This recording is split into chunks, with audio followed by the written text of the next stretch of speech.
Good morning বন্ধুরা, সবাই কেমন আছো? আবার চলে এসেছি নতুন আরেকটি ভিডিও নিয়ে। আজ একটা অন্যরকম মাছ এনেছে। এই মাছটা অনেকদিন ধরেই খাওয়া হয়নি। মাঝে একবার এনেছিল, এই যে আরেকজন লুকিয়ে গেল। মাঝে একবার এনেছিল, ওটা ছোট সাইজের ছিল, অতটা টেস্টও ছিল না। কাল একটু বড় দেখে এনেছে, 2 কেজি ওজনের। মাছটা খুবই তেল, খুব। তাহলে চলুন মাছটা দেখাচ্ছি কি মাছ। এই যে মাছ,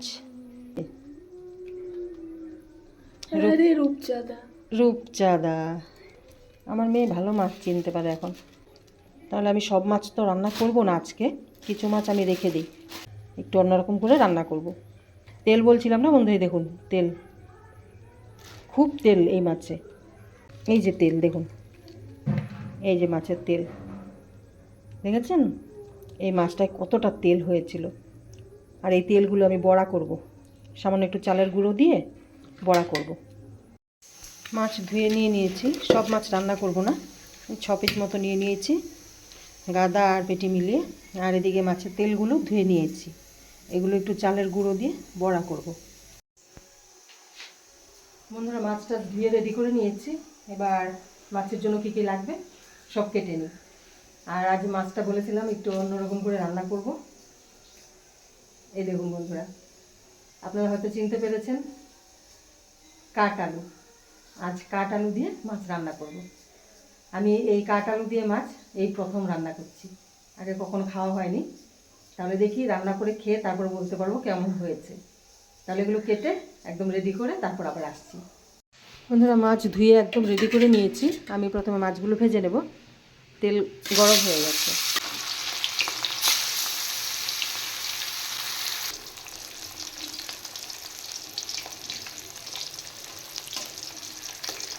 মাছ ভাজা হয়ে গেছে, এবার আলুগুলো ভেজে নেব। আলুগুলো দেখুন কালারটা হলদে হলদে হয়ে গেছে, একদম ধুয়ে পরিষ্কার করে রেখেছি। এবার আলুগুলো তেলে দিয়ে দেব।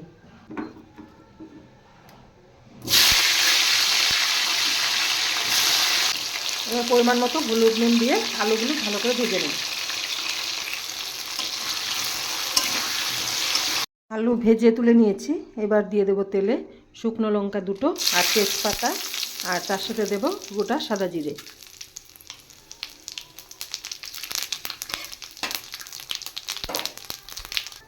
এবার দিয়ে দেব পেস্ট করে রাখা মশলা। এখানে আছে আদা, জিরে, আর তার সাথে আছে একটা ছোট সাইজের পেঁয়াজ আর কাঁচা লঙ্কা, একসাথে পেস্ট করে নিয়েছি। এবার পরিমাণ মতো নুন, হলুদ আর সামান্য একটু শুকনো লঙ্কার গুঁড়ো দিয়ে মশলাটা একটু ফ্রাই করে নেব। হলুদ, নুন আর শুকনো লঙ্কার গুঁড়ো দিয়ে দিয়েছি। এবার দিয়ে দেবো কেটে রাখা টমেটো। এবার মশলাটা ভালো করে কষিয়ে নেব।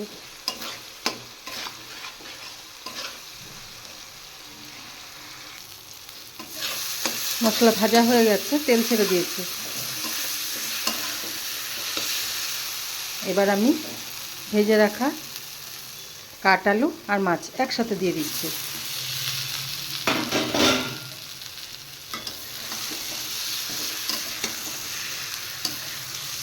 এবার পরিমাণ মতো জল দিয়ে দেব।